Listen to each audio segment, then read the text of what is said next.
Dans une réalité où le Troisième Reich est sorti victorieux de la Seconde Guerre mondiale, la ville de Germania est apparue comme le sommet de la puissance et de la domination nazie. Il était l'incarnation de la folie des grandeurs d'Adolf Hitler, un rêve devenu cauchemar qui s'est matérialisé dans une capitale monstrueuse, destinée à durer 1000 ans. L'origine de la Germanie remonte aux années 1920, lorsque Hitler, dans son ouvrage Mein Kampf, a esquissé les premières idées d'une nouvelle capitale pour le Reich. Le Berlin de l'époque, avec ses bâtiments historiques et son air provincial, était pour lui le reflet de la faiblesse qu'il fallait surmonter. Il voulait une capitale qui non seulement rivaliserait avec les grandes civilisations du passé, mais qui les surpasserait en magnificence et en puissance. Avec l'arrivée au pouvoir d'Hitler en 1933, ce rêve a commencé à prendre forme et les premières machinations pour transformer Berlin en Germanie ont commencé à prendre vie. Albert Speer, un jeune architecte qui s'était avéré utile au régime, fut nommé en 1937 inspecteur général des constructions de la capitale du Reich. Sous sa direction, le projet Welthauptstadt Germania a commencé à prendre des contours plus définis. La vision de Speer, alimentée par les caprices d'Hitler, était celle d'une ville monumentale, où chaque bâtiment, chaque rue, témoignerait du pouvoir inébranlable du régime nazi. Les plans étaient ambitieux, excessifs, le reflet d'un esprit obsédé par la grandeur et la domination. En 1938, les premières démolitions ont commencé à Berlin. Des quartiers entiers, comme Alsen et Tiergarten, ont été rasés, chassant des milliers de personnes de leurs maisons, principalement des familles juives qui ont vu leurs biens confisqués et leur vie brisée. Le sol sur lequel s'épanouissait autrefois une communauté diverse et dynamique s'est transformé en ruine, la première de nombreuses victimes sur l'autel de la Nouvelle Germanie. Le cœur de la Germanie devait être la Volkshalle, un dôme colossal inspiré du Panthéon de Rome, mais beaucoup plus grand. Ce bâtiment, conçu pour accueillir jusqu'à 180 000 personnes, devait être le symbole ultime du pouvoir nazi, un lieu où se tiendraient les plus grands événements de propagande du régime. Devant elle, une avenue de 125 mètres de large traverserait la ville du nord au sud, culminant dans un arc de triomphe qui ferait passer celui de Paris pour un simple ornement en comparaison. Le long de cette avenue, d'énormes bâtiments en granit, des statues de dirigeants ariens et des symboles de la puissance militaire allemande s'élèveraient, tous soigneusement conçus pour intimider et subjuguer. Le Reichskanzlei serait un autre des piliers de cette ville monstrueuse. Ce bâtiment, redessiné par Speer, devait refléter l'autorité absolue du Führer. C'est ici, dans des pièces décorées de marbre et d'or, que seraient prises les décisions qui régiraient le destin de millions de personnes. Mais derrière cette splendeur, l'horreur se cachait. Les plans comprenaient des prisons et des chambres secrètes où les atrocités les plus inimaginables étaient planifiées, le tout sous le couvert d'une efficacité froide et impitoyable. Au fur et à mesure de l'avancement du projet, un gigantesque stade, le Stadion der Germania, a été construit entièrement en granit. C'est là, sous le ciel gris d'un régime qui avait entrepris d'effacer l'individualité, que se tiendraient les Jeux olympiques du Reich, des compétitions destinées à glorifier la suprématie aryenne. Les tribunes, conçues pour accueillir des centaines de milliers de spectateurs, étaient le théâtre de défilés militaires et de démonstrations de force qui rappelaient à tous la toute-puissance du Troisième Reich. Mais l'urbanisme excluait délibérément le citoyen ordinaire. Les espaces publics, destinés à la glorification de l'État, étaient interdits aux piétons ordinaires, relégués dans les quartiers périphériques, tandis que le centre-ville était réservé aux élites du régime et aux défilés militaires. Les bâtiments ont été érigés sur la base du travail forcé, avec des prisonniers des camps de concentration, réduits en esclavage dans une œuvre qui, par son ampleur et sa cruauté, était sans précédent. Cependant, la guerre qui avait amené les nazis au pouvoir absolu allait aussi devenir leur condamnation. La Seconde Guerre mondiale, qui dans cette réalité alternative s'est terminée par une victoire de l'Axe, a laissé l'Allemagne comme le dominateur incontesté de l'Europe, mais elle a également épuisé ses ressources. Alors que les forces armées étendèrent leur contrôle sur des territoires de plus en plus éloignés, la construction de la Germanie commença à stagner. En 1943, avec les conflits à l'Est et le maintien d'un vaste empire en guerre constante, les ressources nécessaires à la construction de la capitale du monde ont commencé à s'épuiser. Le projet Germania a été mis en veilleuse non pas par manque de volonté, mais parce que le colosse nazi, bien que victorieux, était étouffé par les guerres qu'il avait déclenchées. Le triomphe avait eu un coup terrible. Des millions de vies avaient été perdues, et l'économie, bien que soutenue par le pillage des nations occupées, ne pouvait pas répondre aux exigences d'un projet aussi vaste.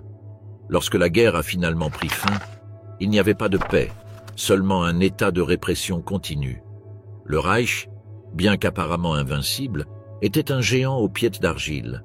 L'économie, soutenue par le travail des esclaves et le pillage, a commencé à s'effondrer. Les révoltes dans les territoires occupés, bien que brutalement réprimées, ont encore épuisé les ressources du régime. Les soldats allemands, las d'une guerre sans fin, commencèrent à remettre en question la gloire qui leur avait été promise, mais toute voix dissidente fut rapidement réduite au silence. La ville, partiellement construite, est restée comme un monument à l'excès et à la barbarie. Les fondations de bâtiments qui n'ont jamais été achevées sont devenues des fosses communes pour ceux qui sont morts dans leur construction. Le stade, dont on rêvait jadis plein d'acclamations ariennes, est resté vide, une coquille vide dans laquelle seul l'écho du vent pouvait être entendu. Mais au fil des siècles, la construction de la Germanie a repris et elle est devenue la capitale du monde. Ces structures monumentales, conçues pour durer des siècles, ont évolué pour s'adapter aux technologies les plus avancées et aux ressources pillées de continents et de planètes entiers. Le granit, choisi pour sa solidité, est complété par de nouveaux matériaux extraits de contrées lointaines, toutes plus exotiques et résistantes les unes que les autres. L'ingénierie nazie, poussée par un mélange d'ambition excessive et de contrôle absolu sur la science, a réussi à ériger une ville qui défiait le temps et la nature. La Volkshalle, par exemple, a été achevée au milieu du XXIIe siècle.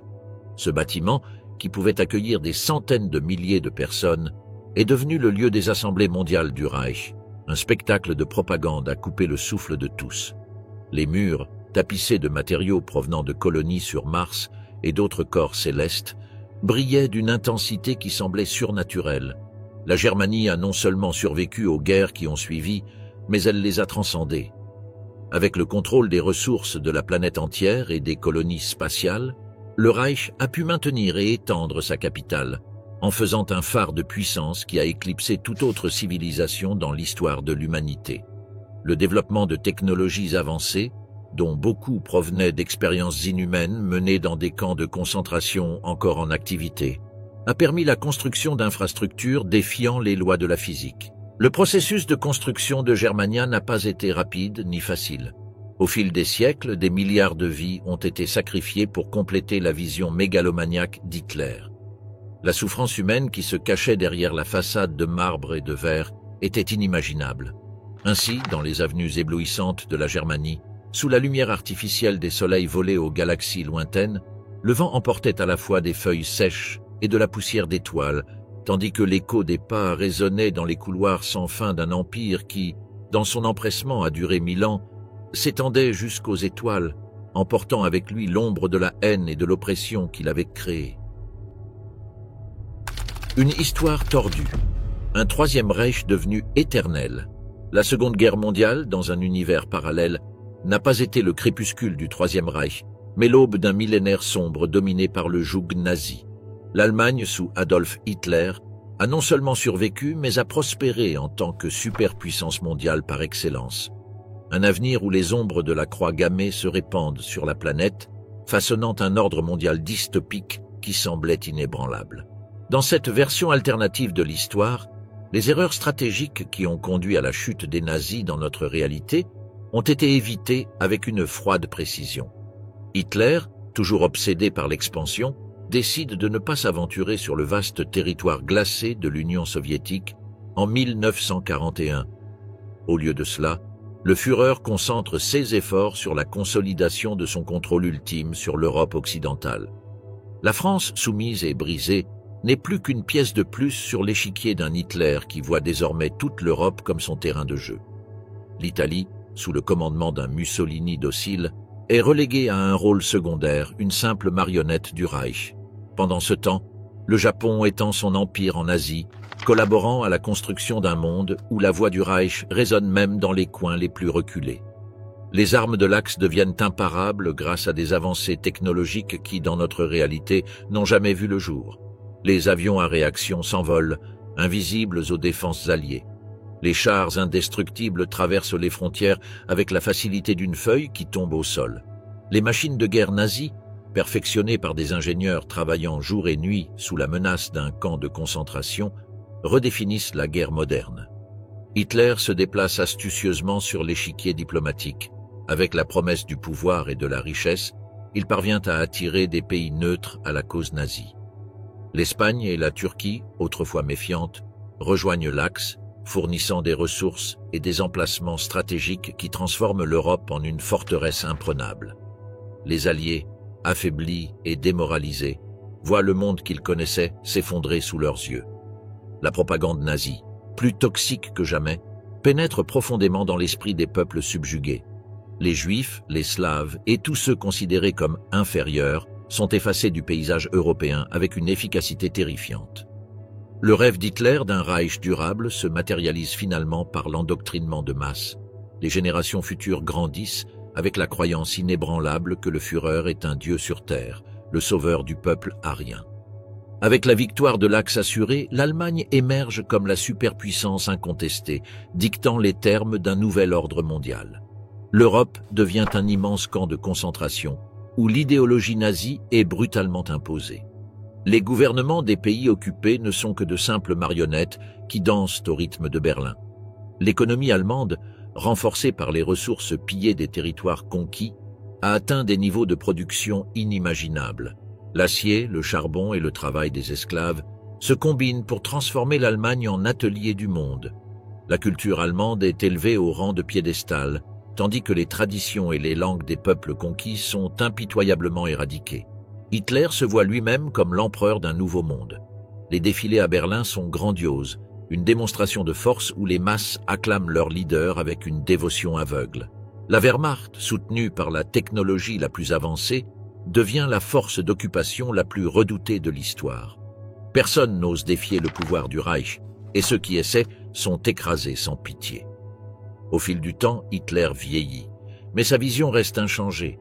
Il voit l'avenir comme une extension de sa propre volonté, un avenir où l'Allemagne nationale-socialiste gouverne le monde pendant des siècles. Dans cette réalité, Hitler est mort d'une crise cardiaque en 1975, à l'âge de 86 ans, ce qui rend la question de la succession épineuse.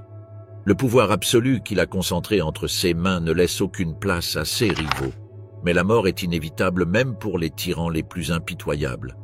Parmi ses lieutenants, l'obscur Heinrich Himmler se présente comme un successeur logique. Sa dévotion au Führer et son rôle central dans la mise en œuvre des politiques raciales le positionnent comme le candidat le plus probable pour poursuivre l'héritage d'Hitler. Mais Himmler est un homme d'ombre, plus à l'aise avec la terreur et la répression qu'avec un leadership visible. D'autre part, Hermann Göring, autrefois homme puissant, a vu son étoile pâlir en raison d'échecs militaires. Cependant, son ambition reste intacte et son désir de pouvoir fait de lui un acteur dangereux dans le jeu de la succession. Joseph Goebbels, le maître de la propagande, pourrait être un autre prétendant, bien que son manque d'expérience militaire l'affaiblisse par rapport aux généraux qui ont forgé le destin du Reich sur les champs de bataille. Rudolf Hess, l'énigmatique adjoint d'Hitler, aurait pu être un candidat sérieux s'il n'avait pas été trahi. Sa fuite en Écosse en 1941 pour négocier la paix avec la Grande-Bretagne l'a laissé en disgrâce, et bien que sa loyauté à la cause soit incontestée, sa crédibilité a été irrévocablement endommagée. Dans l'ombre, les généraux de la Wehrmacht observent et attendent. Des hommes comme Erich von Manstein et Heinz Guderian, dont les stratégies ont assuré la victoire du Reich, pourraient émerger en tant que leaders en CA de lutte pour le pouvoir. Ce sont des hommes de guerre, forgés dans le feu de la bataille, et leur loyauté est envers l'Allemagne, pas envers un homme. Mais le leadership militaire pourrait signifier un changement de cap, un éloignement du culte de la personnalité qui a défini le régime nazi. Cependant, la lutte prit fin lorsque Heinrich Himmler, âgé de 70 ans, assuma provisoirement la chancellerie allemande. Son seul but est de préciser le mécanisme selon lequel les prochains successeurs d'Hitler, qui seraient également à vie, seraient choisis. 3 ans plus tard, Alors que le mécanisme était pleinement en place, il démissionna de Essais et Fonctions pour laisser la place à un jeune Führer de seulement 31 ans. Dès lors, le Troisième Reich serait dirigé par des dizaines de Führers, dont seuls les 13 premiers étaient connus du public par leur apparence physique. Ils n'étaient connus que par leur nom. Selon les déclarations officielles, l'image du Führer ne devait pas être rendue publique pour des raisons de sécurité. Bien que la résistance pense que le régime nazi est devenu une oligarchie corrompue et sanguinaire, qui prend des décisions sous le nom de quelqu'un qui n'existe probablement même pas. Les mensonges d'acier. La propagande nazie qui a façonné le monde. Dans une réalité où le Troisième Reich sort victorieux, le pouvoir de la propagande devient une arme plus meurtrière que n'importe quel fusil ou char. Joseph Goebbels, l'architecte de l'ombre de l'esprit collectif allemand, perfectionne son art sombre, modelant à volonté la perception publique du régime et l'essence même de CE que signifie être humain à l'ombre du Reich. De son poste de ministre de la propagande et de l'instruction publique, Goebbels transforme chaque recoin de la vie allemande en un théâtre où la vérité n'est rien de plus qu'une construction soigneusement conçue pour servir le Führer. Imaginez alors un monde où la victoire de l'Axe n'est pas une possibilité frustrée, mais une dure réalité. Dans ce scénario, le triomphe nazi ne se limite pas au champ de bataille, mais s'étend à l'âme de chaque citoyen, de chaque enfant né sous le drapeau avec la croix gammée. La propagande nazie, déjà perfectionnée pendant les années de guerre, trouve son apothéose dans la victoire. Le culte de la personnalité d'Hitler, minutieusement sculpté par Goebbels, atteint de nouveaux sommets. Hitler n'est pas seulement le Führer de l'Allemagne, il est le rédempteur du monde, le Messie qui a mis de l'ordre dans un monde plongé dans le chaos. Les rues de Berlin, Paris et Rome sont bordées de bannières et de statues célébrant la grandeur du Führer. Ce discours, diffusé sur les stations de radio de chaque maison, résonne d'une autorité inébranlable, répétant encore et encore les mêmes phrases simplifiées mais puissantes qui se sont ancrées dans l'esprit des gens. Un peuple, un empire, un chef. Goebbels a compris dès le début que la complexité est l'ennemi d'une propagande efficace. Ces mots sont répétés dans la presse, dans les salles de classe, dans les cinémas, où les films de propagande montrent le Führer comme le sauveur du monde, tandis que les ennemis vaincus sont représentés comme des forces sombres, presque démoniaques, que lui seul pouvait contenir. La victoire de l'Axe, selon le récit de la propagande, n'est pas seulement un triomphe militaire, mais le point culminant d'une lutte morale, où le bien, incarné par la race aryenne, a prévalu sur le mal. Les images des hordes ennemies, juifs, communistes et démocrates, sont répétées ad nauseam, non pas comme de simples adversaires, mais comme des fléaux sous-humains qui menaçaient de détruire la civilisation. Aujourd'hui, avec la victoire du Reich, ces menaces ont été exterminées, ou sont en train de l'être. Il ne reste plus qu'à consolider le nouvel ordre mondial. Dans ce dernier, la propagande est un outil de légitimation de la domination nazie sur les territoires conquis. À Paris, les Allemands sont célébrés comme les libérateurs qui ont sauvé la France d'elle-même, de la décadence de sa République. À Londres, ceux qui survivent sous la botte nazie sont éduqués à voir leurs conquérants comme des bienfaiteurs qui ont apporté une paix durable et une prospérité sans pareille. Les défilés de la victoire ne sont pas seulement des démonstrations de puissance militaire, mais des rituels de domination psychologique, conçus pour montrer aux vaincus leur place dans la nouvelle hiérarchie raciale du monde. Le culte d'Hitler, qui en temps de guerre était un instrument d'unification et de motivation du peuple allemand, s'étend maintenant au monde entier. Dans les écoles de Tokyo, du Caire, de la Havane et de Sydney, les enfants récitent des passages de Mein Kampf, apprenant dès leur plus jeune âge que leur loyauté n'est pas seulement envers leur nation, mais aussi envers le Reich qui dirige maintenant le monde. L'image d'Hitler, aujourd'hui presque déifiée, devient un symbole omniprésent d'autorité et d'ordre. Goebbels veille à ce que chaque film, chaque livre, chaque chanson produite glorifie le Führer et ses conquêtes. La peur, qui pendant la guerre était un outil de mobilisation du peuple, est maintenant utilisée pour maintenir le contrôle. La propagande nazie, toujours habile à manipuler les émotions, dépeint toute forme de résistance comme une trahison non seulement du Reich, mais de l'humanité elle-même. Les exécutions publiques de dissidents sont diffusées comme des spectacles médiatiques, des rappels brutaux des conséquences de la remise en question de l'ordre établi, Des images de ces purges sont exposées à côté d'images de la prospérité que le Reich a apportée, contrastant les ténèbres du passé avec la lumière du nouveau monde arien. Dans les territoires conquis, la propagande nazie s'adapte pour rééduquer les masses. Dans les salles de classe de Moscou et de Varsovie, l'histoire est réécrite, transformant les dirigeants de l'Axe en héros qui ont sauvé leur peuple de l'anarchie communiste. Les anciennes identités nationales sont démantelées, remplacées par une nouvelle identité imposée par le Reich. Les enfants sont la cible principale de cette campagne.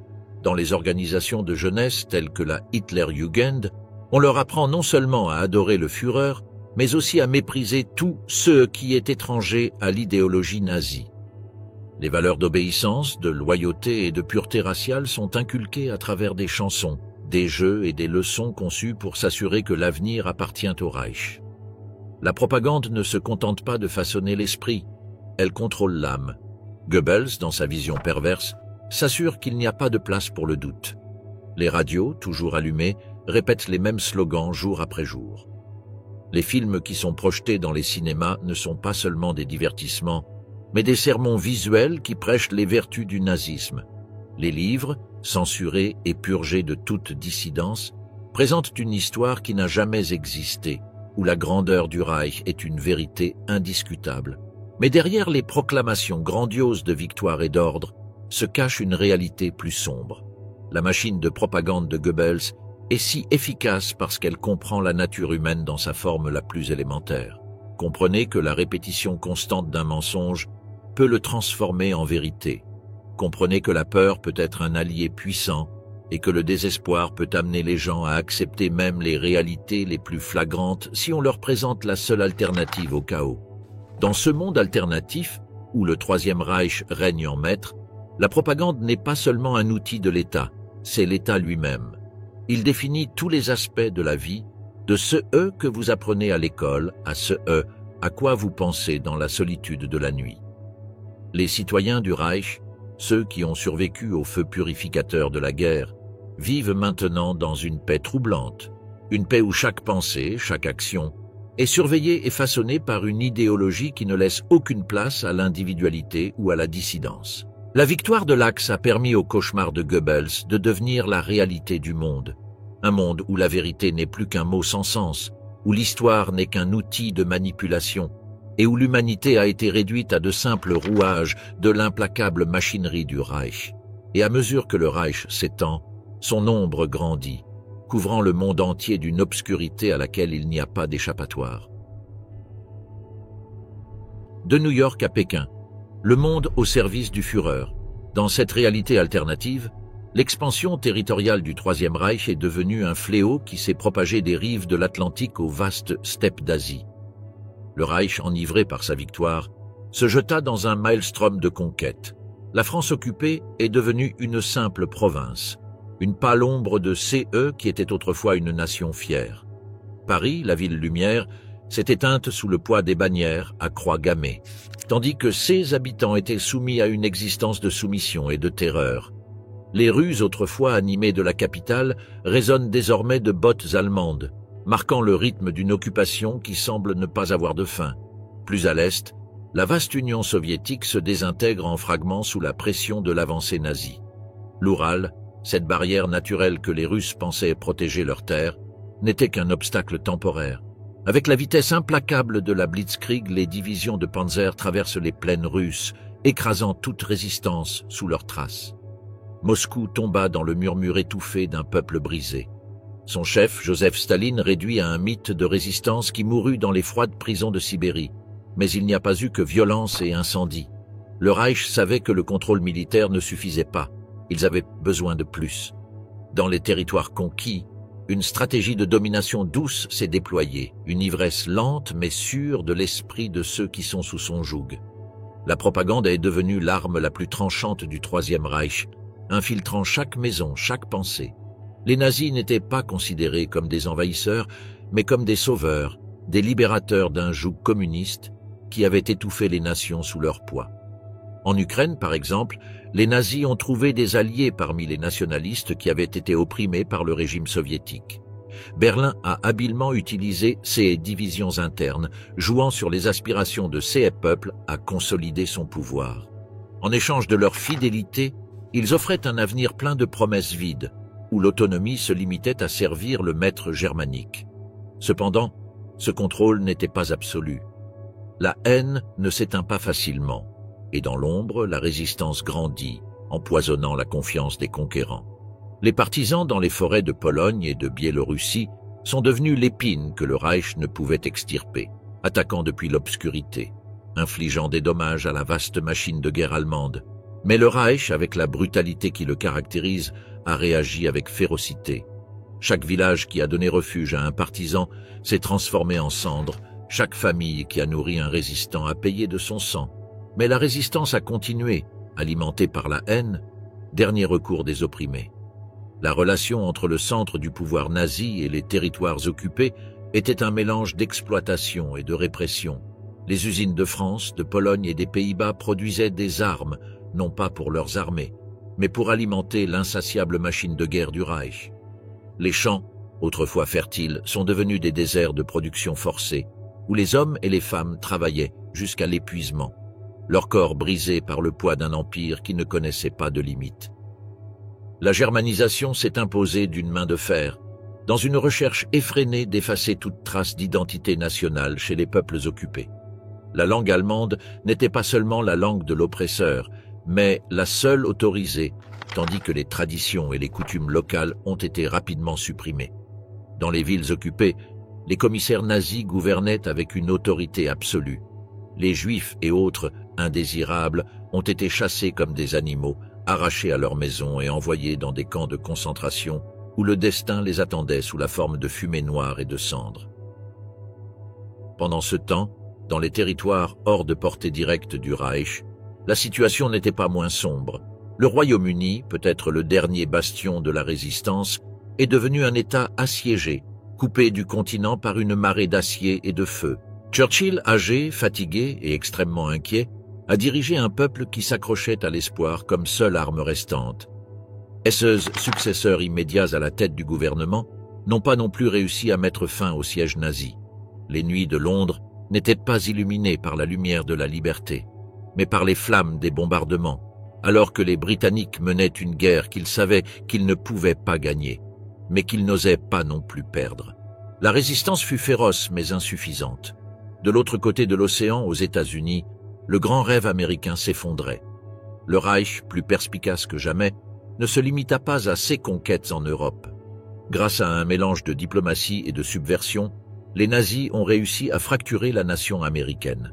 La côte Est, avec New York comme joyau, est tombée sous l'influence allemande, tandis que la côte Ouest, avec sa vitalité industrielle, a été absorbée par l'Empire japonais. Le cœur de l'Amérique, son vaste intérieur, est devenu un champ de bataille de guérilla et de résistance, un pays divisé par une guerre idéologique qui déchirait les familles, les amis et les communautés. En Amérique latine, les graines du nazisme ont trouvé un terrain fertile dans le mécontentement et le ressentiment envers les Yankees. Les régimes autoritaires, avides de pouvoir et de soutien, se sont alliés au Reich, transformant leur pays en satellite du nouvel ordre mondial. La propagande nazie, si efficace en Europe, a trouvé un public consentant dans le Sud, où l'idéologie de la suprématie blanche et la haine des communistes ont prospéré comme une plante vénéneuse. Les Juifs qui s'étaient réfugiés dans ces territoires se sont retrouvés à nouveau en danger, hantés par les mêmes fantômes qu'ils pensaient avoir laissés derrière eux en Europe. En Afrique, le colonialisme nazi a apporté avec lui une brutalité sans précédent. Les ressources du continent ont été pillées pour alimenter l'économie de guerre insatiable du Reich, tandis que les populations locales étaient soumises à un régime de travail forcé et d'extermination. Les tensions ethniques, attisées par les politiques raciales du nazisme, sont devenues un terreau fertile pour une violence extrême. Tribus contre tribus, peuple contre peuple, tous sous le regard indifférent d'un régime qui ne voyait en eux que des chiffres, des ressources à exploiter et à jeter quand elles n'étaient plus utiles. Enfin, en Océanie, le Reich ne s'est pas arrêté. L'Australie et la Nouvelle-Zélande, isolées mais pas à l'abri, deviennent les derniers bastions de résistance dans le Pacifique.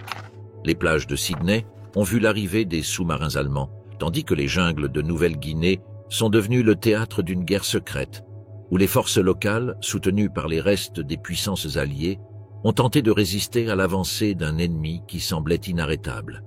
Mais la résistance, bien qu'héroïque, était vouée à l'échec dès le départ. Chaque victoire mineure était suivie d'une défaite écrasante, chaque héros devenait martyr dans une guerre qui dévorait les âmes sans remords. Ce monde, forgé dans le fer et le sang, était le point culminant du rêve d'Hitler. Un rêve qui, dans sa réalisation, était lui-même devenu le plus grand cauchemar de l'humanité.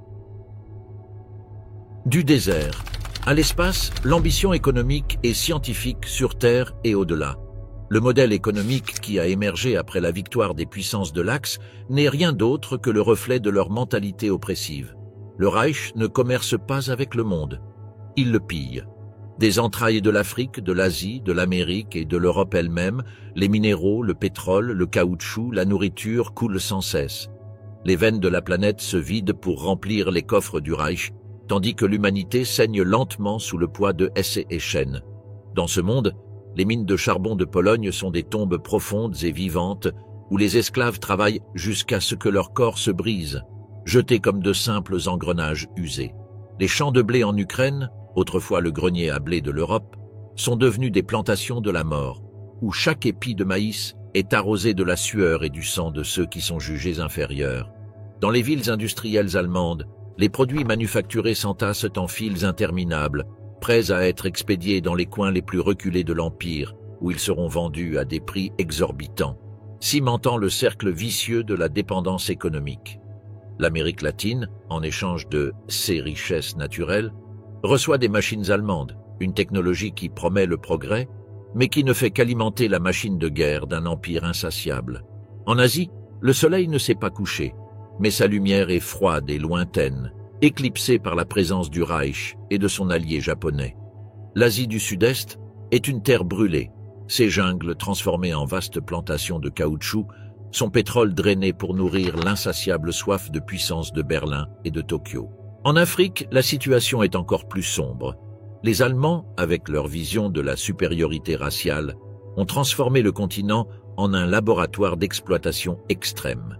Les politiques d'apartheid, qui semblaient autrefois impensables, se sont intensifiées au point de créer une société divisée entre maîtres et esclaves, où les colonisateurs vivent dans le luxe et les indigènes meurent dans les mines de diamants et d'or ou les champs de coton sans fin.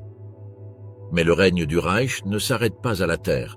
Dans leur empressement à s'étendre et au fil des décennies, les nazis ont regardé vers le ciel et ont vu un nouveau champ de bataille, l'espace. L'obsession de la supériorité a entraîné un développement technologique sans précédent. Les fusées qui faisaient autrefois pleuvoir la destruction sur Londres transportent maintenant des hommes et des machines au-delà de l'atmosphère terrestre. La Lune, froide et désolée, est devenue le nouveau bastion du Reich, sa surface marquée par les ombres des bases militaires et des stations de recherche. Mars, la planète rouge, est la prochaine sur la liste. Les nazis, dans leur empressement à créer un empire éternel, voient dans la colonisation d'autres mondes la dernière frontière de leur expansion et comme un signe de leur supériorité incontestable sur le reste des êtres humains. Sur Terre, pendant ce temps, la science et la technologie sont devenus des outils au service de la domination.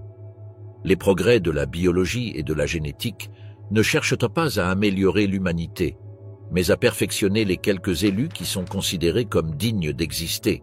Les expériences sur l'homme, justifiées par l'idéologie de la pureté raciale, sont monnaie courante dans les laboratoires du Reich. Les salles d'expérimentation sont pleines de corps brisés, sacrifiés au nom de la science. La manipulation génétique devient un art sombre, où les scientifiques nazis jouent les dieux, créant et détruisant des vies avec la froide précision d'un scalpel. Dans l'armée, la médecine a été déformée pour servir un seul but, prolonger la capacité de tuer. Les soldats du Reich ne sont pas des humains, mais des machines de guerre, dopées avec des drogues qui suppriment la peur et augmentent l'agressivité. Les techniques chirurgicales ont tellement progressé que les corps blessés sont réparés sur le champ de bataille avec une rapidité qui défie l'imagination. Tout cela pour s'assurer que le Reich ne perd jamais un seul soldat plus que nécessaire. L'éthique médicale a été bannie, remplacée par une efficacité clinique qui traite la vie comme une ressource parmi d'autres, quelque chose qui peut être dépensé, manipulés ou jetés selon les besoins de l'Empire. L'exploration spatiale, cependant, n'est pas seulement une extension de l'ambition du Reich, mais aussi une évasion d'une planète devenue trop petite pour contenir sa cupidité. Les fusées, propulsées par la technologie la plus avancée, volent dans l'espace lors de missions qui défient la logique et la raison. Les colonies sur la Lune, sur Mars et sur les planètes qui commencent à être exploitées à partir des 22e et 23e siècles ne sont pas seulement des expériences, mais les premières étapes d'un plan beaucoup plus vaste. Le Reich rêve d'un empire galactique, où les étoiles elles-mêmes s'agenouillent devant la volonté de la race aryenne. La propagande nazie, toujours présente, parle aujourd'hui d'un destin manifeste qui ne s'arrête pas aux extrémités de la Terre, mais s'étend à l'univers entier. Les successeurs d'Hitler et d'Hirohito ne cessent de parler de voyage dans l'espace. D'autre part, la technologie est devenue une arme de contrôle absolu. Les systèmes de surveillance sont omniprésents. Chaque citoyen du Reich est surveillé, et ses mouvements enregistrés, ses paroles entendues. Les villes sont pleines d'écrans qui répètent sans cesse le message du Führer du jour, rappelant à tous que leur loyauté est la seule monnaie acceptable dans ce nouvel ordre mondial. Les machines de répression ne s'arrêtent pas, toujours prêtes à écraser la moindre résistance. Les armes, qui deviennent de plus en plus perfectionnées, ne sont pas de simples outils de guerre, mais des symboles de la puissance absolue du Reich. Les bombes nucléaires, cachées dans des silos sous terre, sont la dernière carte d'un jeu de domination totale, une menace silencieuse qui tient à distance toute nation qui ose défier la suprématie allemande. L'intelligence artificielle, une création qui aurait dû représenter le summum du progrès humain, a été corrompue par la vision nazie. Les systèmes autonomes ne sont pas des serviteurs de l'humanité mais des esclaves du Reich, programmés pour maximiser l'efficacité de l'exploitation et du contrôle. Les machines règnent sur les territoires occupés avec une froideur qui ne peut naître que de l'absence totale de compassion. Les algorithmes, créés pour optimiser la production, ne voient pas les personnes, mais seulement les chiffres et les ressources qui peuvent être utilisées et jetées selon les besoins. Monument de la suprématie. Comment Hitler a redessiné l'histoire à travers l'architecture. En 1933, lorsque Adolf Hitler a pris le pouvoir en Allemagne, personne n'aurait pu prévoir que sa vision architecturale marquerait si profondément l'identité du Troisième Reich. Pour Hitler, l'architecture n'était pas simplement une question de construction de structures. C'était la représentation physique de l'idéologie nationale-socialiste. Leurs édifices devaient être monumentaux, symboles éternels de puissance et de grandeur, capables d'inspirer les masses et de les soumettre à la domination de la race aryenne. Sous la direction d'Albert Speer, l'Allemagne nazie a commencé à concevoir une série de constructions qui sont allées au-delà de ceux que tout esprit du XXe siècle aurait pu imaginer. Comme nous l'avons déjà mentionné, Berlin était destiné à se transformer en Welthauptstadt Germania, une ville impériale qui éclipserait toutes les autres. Pendant ce temps, dans la ville de Nuremberg, Hitler avait décidé que le terrain du Zeppelinfield serait le théâtre des majestueux défilés et réunions du Parti national-socialiste. C'est là qu'avaient lieu tous les mois de septembre les célèbres rassemblements de masse, où des milliers de soldats défilaient à l'unisson, alignés avec une précision extrême, tandis que des drapeaux, avec des croix gammées, flottaient au-dessus de la tête de la foule. L'architecture de ce lieu n'était pas fortuite. Chaque colonne, chaque plateforme a été soigneusement conçue pour amplifier le sentiment de puissance et d'unité qu'Hitler souhaitait inculquer à son peuple. C'était un théâtre de propagande, un espace où l'architecture se mêlait à la politique pour former un puissant outil de contrôle social. Avec la défaite des Alliés en 1945 et la victoire de l'Axe qui en a résulté, l'architecture nazie s'est étendue au-delà des frontières de l'Allemagne. À Paris, Londres et Rome, des bâtiments reflétant l'influence du Reich ont commencé à émerger. Dans l'ancienne ville Lumière, les nazis projettent la construction d'un arc de triomphe encore plus grand que celui qui orne déjà les Champs-Élysées, symbole de leur victoire et de la soumission de la France au nouvel ordre mondial. Londres n'a pas échappé à la règle. Les nazis y érigèrent un imposant bâtiment gouvernemental sur les rives de la Tamise, destiné à imposer le respect et la peur aux Britanniques, leur rappelant quotidiennement la suprématie de la race aryenne. Pendant ce temps, sur le continent africain, de somptueux centres administratifs coloniaux ont été construits. Chacun de ces bâtiments était un phare du régime nazi où l'architecture brutaliste se mêlait aux lignes classiques pour refléter le mélange de force et d'ordre que les nazis cherchaient à imposer à leur territoire conquis. Des villes comme Johannesburg et Nairobi sont devenues des vitrines de cette puissance coloniale, avec des avenues flanquées de statues de dirigeants nazis et de bâtiments monumentaux rappelant aux habitants leur place dans la hiérarchie du Reich. Mais l'expansion architecturale du Troisième Reich ne s'est pas arrêtée sur Terre. Dans leur vision mégalomaniaque de la domination mondiale, les nazis ont également tourné leur regard vers le cosmos. Avec le développement de la technologie spatiale, des projets de colonisation de la Lune et de Mars ont commencé à émerger. Les villes lunaires, en particulier, ont été conçues pour être à la fois fonctionnelles et symboliques. Chaque dôme, chaque station, portait le sceau du Reich sur sa structure, avec des croix gammées gravées dans les doublures et des aigles impériaux gardant les entrées des installations. Ces colonies n'étaient pas seulement des établissements humains, elles étaient des extensions du pouvoir nazi dans l'espace, conçues pour perpétuer leur domination au-delà des limites terrestres. Cependant, tout dans l'architecture nazie n'était pas destiné à la grandeur et à la splendeur. Les camps de concentration, froids et conçus de manière calculée, représentaient le côté le plus sombre et le plus déshumanisant de cette vision architecturale. Auschwitz et Dachau, les premiers exemples, n'étaient que le début d'un système qui, dans cette histoire alternative, s'est étendu et a évolué de manière inimaginable. Avec la victoire nazie, les camps sont devenus un outil d'oppression mondiale. Ces lieux étaient bien plus que des centres d'extermination. C'étaient des structures conçues pour briser l'esprit humain.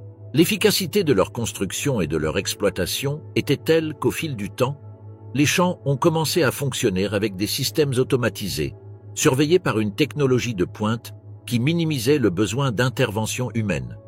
Des caméras, des drones et des capteurs ont remplacé les gardes, rendant la machine de mort encore plus impitoyable et précise. Dans les territoires conquis, des camps similaires ont vu le jour pour contrôler les populations soumises. En Europe de l'Est, en Asie, en Afrique et même dans les colonies spatiales, la machine d'oppression nazie était présente, reflet de l'idéologie que le Reich soutenait. Même sur Mars, l'humanité a été asservie sous l'architecture de la terreur. Shadows in the Empire, la guerre cachée contre la tyrannie nazie. Les jours du Reich se sont transformés en siècles et les cendres du passé ont cédé la place à une réalité qui a dévoré le monde entier. La résistance, bien qu'elle soit vouée à l'échec dès le départ, a persisté, alimentée par le désespoir et la haine accumulée envers un régime qui n'avait pas de fin en vue. Au cœur de l'Allemagne, les quelques personnes qui ont osé défier le Führer se sont retrouvées mêlées à une lutte inégale. Dans les premières années, la résistance n'était qu'un murmure étouffé par les cris de la propagande nazie. Cependant, au fil des décennies et des promesses d'un Reich glorieux, ces murmures se sont transformés en cris. Les partis politiques qui représentaient autrefois l'espoir du prolétariat, tels que les socialistes et les communistes, ont disparu dans la clandestinité. Leurs dirigeants ont été tués ou exilés. Mais les idées sont difficiles à éradiquer. Dans l'ombre, de nouvelles cellules de résistance émergent, des petits groupes se réunissant dans des sous-sols sombres, échangeant des tracts imprimés sur des presses de fortune, rêvant d'une Allemagne libre qui n'existe que dans leur cœur.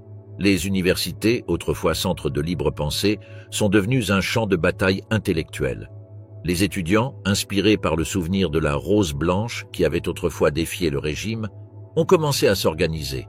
Ils n'avaient aucune illusion sur le renversement du régime, mais le désespoir les a poussés à agir. Chaque pamphlet distribué, chaque poème écrit était un acte de défi qui, bien que petit, était une étincelle dans l'obscurité oppressante. Tous n'ont pas survécu. La plupart ont été capturés, torturés et éliminés avant que leur voix ne puisse résonner au-delà des murs de leurs cellules. Mais leurs noms sont restés gravés dans la mémoire de ceux qui sont restés immobiles, comme un rappel que la résistance, aussi futile soit-elle, était un acte d'humanité. Même dans les rangs de l'armée, la loyauté envers le Führer n'était pas absolue. Les militaires mécontents, ceux qui voyaient le vrai visage du régime et ne pouvaient pas le supporter, conspiraient en secret. La tentative ratée du 20 juillet 1944 n'était que le début. Au fil du temps, de nouveaux plans ont émergé, de nouvelles trahisons. Cependant, la machine nazie était implacable. Chaque tentative de coup d'État a été réprimée avec une brutalité que seul le régime pouvait déployer. Les conspirateurs ont été exécutés publiquement, leur corps exposé comme un avertissement à quiconque pensait défier le Führer. Mais la graine du mécontentement était déjà plantée, et malgré la répression, elle n'a cessé de grandir, empoisonnant lentement les racines d'un régime que l'on croyait indestructible. En dehors de l'Allemagne, le monde était dans un état de résistance perpétuelle. En Amérique, les mouvements républicains, démocratiques, libéraux, socialistes et communistes ont trouvé une cause commune dans la lutte contre l'impérialisme nazi. Les rues de Buenos Aires, de la Havane et de Santiago étaient remplies de manifestants qui, bien qu'ils sachent qu'ils ne pourraient pas vaincre le géant nazi, refusaient d'accepter son règne sans se battre. Aux États-Unis, la résistance s'organisait de manière plus subtile. Les réseaux d'espionnage se sont étendus comme une toile d'araignée à travers l'Atlantique, alimentant les mouvements de résistance européens d'information vitale.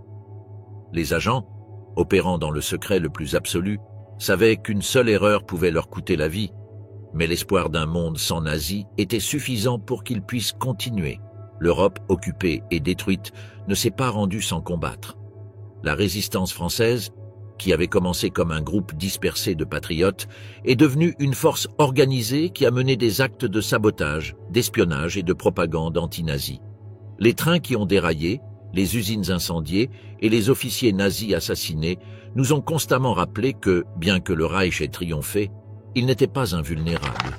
Les montagnes de Pologne et les plaines des Pays-Bas devinrent des refuges pour les guérilleros qui, armés de ce qu'ils pouvaient trouver, attaquèrent les troupes d'occupation dans des embuscades rapides et meurtrières.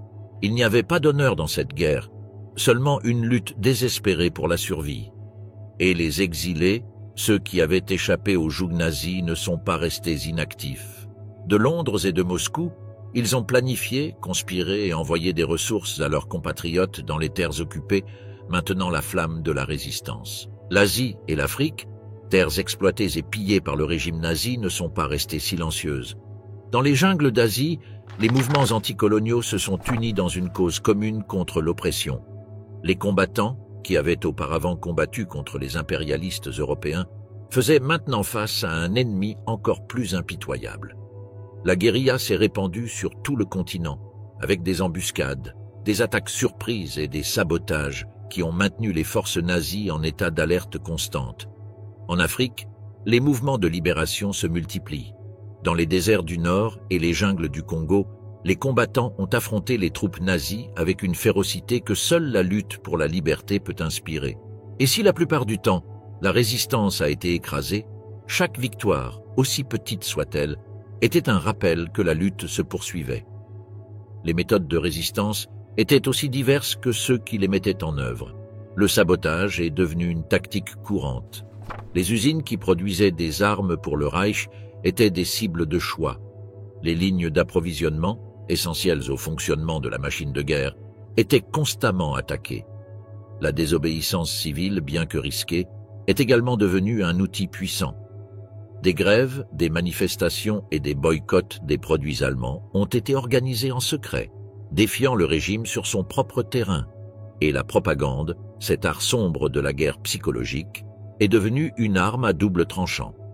Alors que le régime nazi inondait le monde de sa propagande, la résistance a riposté avec des tracts clandestins, des émissions de radio secrètes et une littérature subversive qui ont maintenu vivant l'espoir d'un avenir libre. Cependant, le régime nazi n'était pas aveugle à ces menaces. La répression a été sa réponse. Avec les progrès technologiques, la surveillance de masse est devenue une réalité. Des drones survolaient les villes, espionnant les citoyens. Les systèmes d'intelligence artificielle ont analysé chaque conversation, chaque mouvement, à la recherche de signes de dissidence. Les dissidents ont été identifiés et éliminés avant qu'ils ne puissent agir. La manipulation de l'information a été poussée à de nouveaux extrêmes. La vérité est devenue un concept malléable, façonné par les besoins du régime.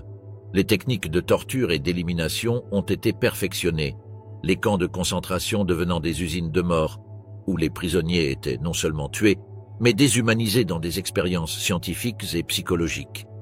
Malgré tout cela, Le régime, dans son arrogance, a sous-estimé le pouvoir de déstabilisation interne. Le sabotage constant, la désobéissance civile et les alliances internationales ont lentement érodé la base du pouvoir nazi. Les divisions internes au sein du régime, alimentées par le mécontentement et la trahison, sont devenues une fissure dans la façade d'invincibilité que les nazis avaient si laborieusement construite. Et bien que le chemin vers la libération ait été long et semé d'embûches, la résistance a continué. L'effondrement de l'Axe, quand les superpuissances s'effondrent et qu'un nouvel ordre émerge. L'Axe a commencé comme une alliance forgée dans le feu d'une haine partagée et d'une ambition débridée. L'Allemagne nazie, l'Italie fasciste et le Japon impérial, trois États réunis pour un objectif commun, la domination mondiale et l'anéantissement de leurs ennemis. Mais comme cela arrive souvent lorsque le pouvoir absolu devient la seule fin, ce qui a commencé comme une fraternité de convenance a fini par devenir une rivalité impitoyable. Au milieu du XXe siècle, le Troisième Reich allemand s'est étendu à travers l'Europe et l'Afrique du Nord, écrasant ceux qui se dressaient sur son chemin. Dans le même temps, le Japon était engagé dans sa propre entreprise impérialiste, établissant la sphère de coprospérité de la Grande Asie de l'Est, un euphémisme pour sa conquête brutale de l'Asie. Au départ, les deux puissances partageaient un respect mutuel et une méfiance voilée, conscientes que leurs ambitions ne pouvaient pas coexister pacifiquement éternellement.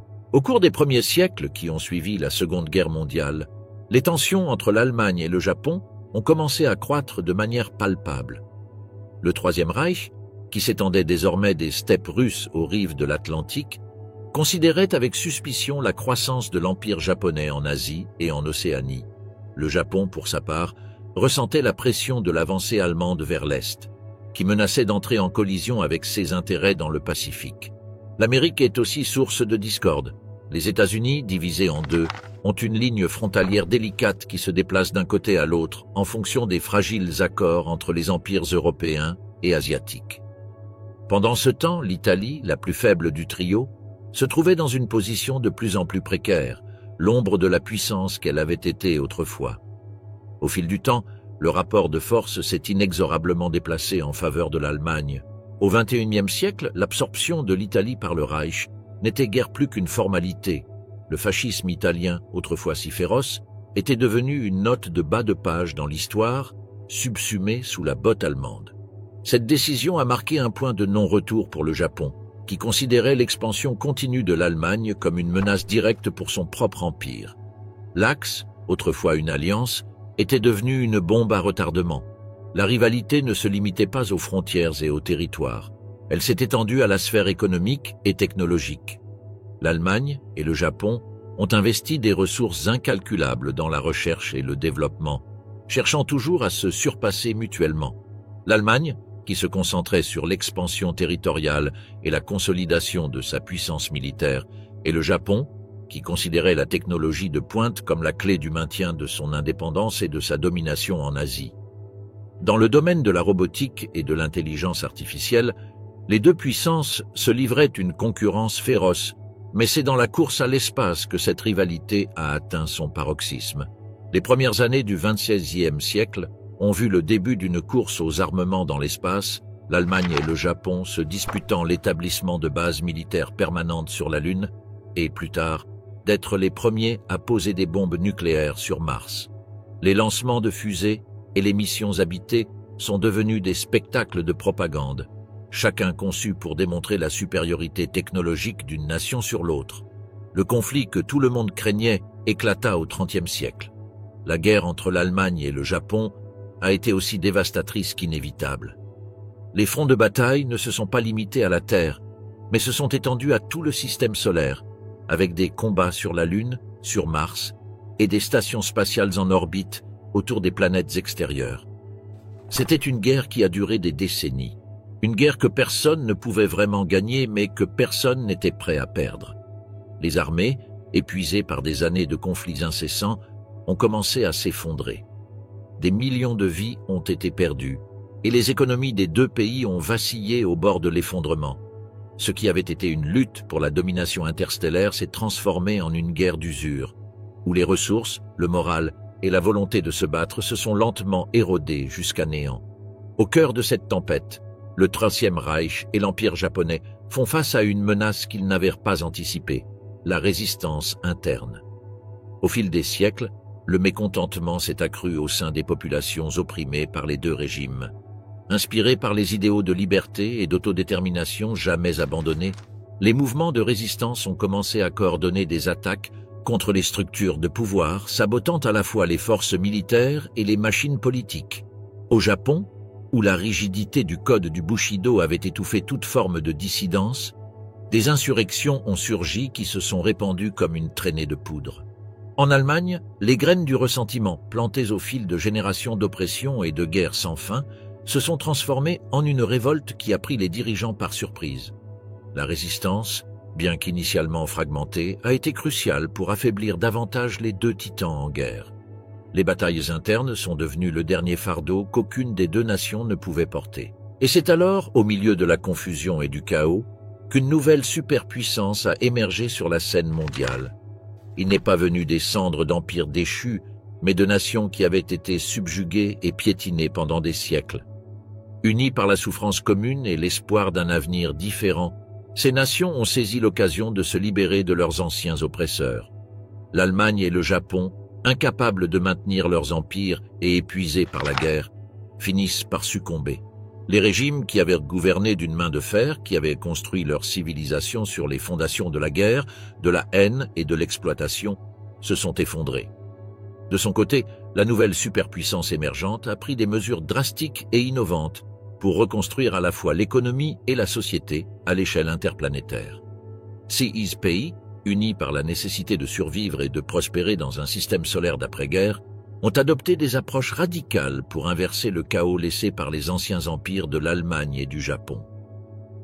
Les trois approches les plus importantes étaient le respect de la diversité ethnique et culturelle, l'établissement de pays libres et indépendants dans les anciens territoires occupés et la mise de l'économie et de la technologie au service du peuple. Une fin sombre mais motivante, l'héritage du Troisième Reich millénaire. Jusqu'à présent, cette histoire alternative a été abordée du point de vue de l'efficacité dans la brutalité, de la domination de trois puissances sur le reste de l'humanité, de la résistance à l'oppression et des inévitables frictions futures entre les puissances de l'Axe. Cependant, la suprématie du Troisième Reich n'a pas été sans coût. L'expansion incessante de l'Allemagne exigeait une administration qui fut bientôt submergée par la corruption et l'inefficacité.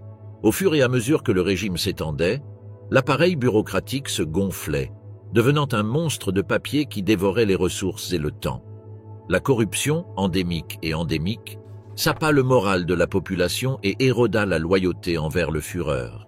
Les hauts fonctionnaires, autrefois loyaux, sont devenus plus intéressés par la préservation de leurs propres intérêts et privilèges que par le maintien de la cohésion du régime. La guerre constante a également joué un rôle central dans l'effondrement du Troisième Reich. L'Allemagne nazie, qui avait dépendu d'une machine de guerre en perpétuelle expansion, a souvent été confrontée à la stagnation économique, avec de brèves périodes de prospérité et de gaspillage. L'exploitation sans fin des territoires conquis ne pouvait être maintenue. Les ressources se sont épuisées et la production de guerre, au lieu de servir de moteur au progrès, est devenue un joug économique. Les villes, soumises à un état de surveillance et de militarisation constante, souffraient d'un grave manque d'infrastructures de base. La détérioration économique était palpable, avec une population de plus en plus mécontente, fatiguée de la propagande constante et de la brutalité quotidienne. La rivalité avec le Japon a encore exacerbé les problèmes. La concurrence technologique entre les deux puissances de l'Axe a atteint des niveaux absurdes, chaque nation essayant de surpasser l'autre dans la course à l'espace et dans le développement d'armes avancées. L'Allemagne, malgré son impressionnante machine de guerre, n'a pas pu rivaliser avec l'innovation technologique japonaise dans plusieurs domaines. La perte de prestige et l'incapacité à maintenir la suprématie dans ces domaines ont créé des tensions qui se sont traduites par des conflits constants sur les territoires d'influence. Les ressources ont chuté à mesure que les forces s'épuisaient dans un bras de fer sans fin. En Allemagne, des mouvements clandestins ont infiltré les structures du pouvoir, menant des sabotages et des attaques qui ont déstabilisé le système oppressif. Au Japon, les insurrections ont prospéré, poussées par une haine profonde de l'hégémonie allemande et un désespoir de liberté. Entre-temps, l'impact environnemental de l'exploitation effrénée du régime nazi a commencé à se faire sentir. La dévastation et la dégradation de l'environnement ont gravement affecté la qualité de vie. Les politiques brutales du Troisième Reich, qui privilégiaient la guerre et l'oppression plutôt que la durabilité et le bien-être, ont conduit à des crises environnementales qui ont rendu l'existence quotidienne encore plus insupportable. Le manque de ressources, la pollution et les catastrophes naturelles sont devenus des problèmes pressants, exacerbant la crise sociale et économique. Alors que la pression interne et externe s'accumulait, la chute du Troisième Reich devenait imminente. Le régime, épuisé par des guerres sans fin, une corruption endémique et la montée des mouvements de résistance, a commencé à s'effondrer. Les affrontements continus sur les fronts et le mécontentement interne ont entraîné une série d'effondrements d'infrastructures et de chaos social. Les structures de pouvoir, autrefois si imposantes, se sont effondrées et l'effondrement du Troisième Reich est devenu une réalité. L'héritage de ce régime millénaire était un amalgame de désolation et d'avertissement. La culture sous le Troisième Reich a été tronquée, condamnée à un état d'homogénéisation brutale. L'oppression culturelle a supprimé la créativité et la liberté de penser, mais elle a également donné naissance à une riche culture de résistance dans l'ombre. Les œuvres d'art, la littérature et la musique sont apparues comme des témoignages de la lutte et de l'espoir des opprimés, reflétant la lutte pour la liberté dans un monde dominé par le totalitarisme.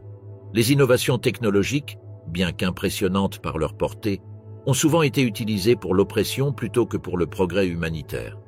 La course technologique entre l'Allemagne et le Japon a laissé en héritage une série d'avancées qui, bien qu'utiles, ont souvent été utilisées pour renforcer le contrôle et la surveillance autoritaire plutôt que d'améliorer la vie des gens. L'héritage le plus sombre, cependant, a été les violations systématiques des droits de l'homme au cours des siècles. Le souvenir de millions de vies perdues et des souffrances infligées par le régime nazi a servi de sombre rappel des atrocités que le pouvoir absolu peut engendrer. Le monde, sortant de l'ombre du Troisième Reich, a dû faire face à une profonde réflexion sur la moralité, la justice et la nécessité de protéger les droits de l'homme contre le pouvoir excessif. Peut-être, dans des termes que l'humanité n'aurait jamais pu poser auparavant. Avec l'effondrement final du Troisième Reich et de ses alliés, un nouvel ordre mondial a émergé, basé sur des idéaux de liberté et de respect de l'autre.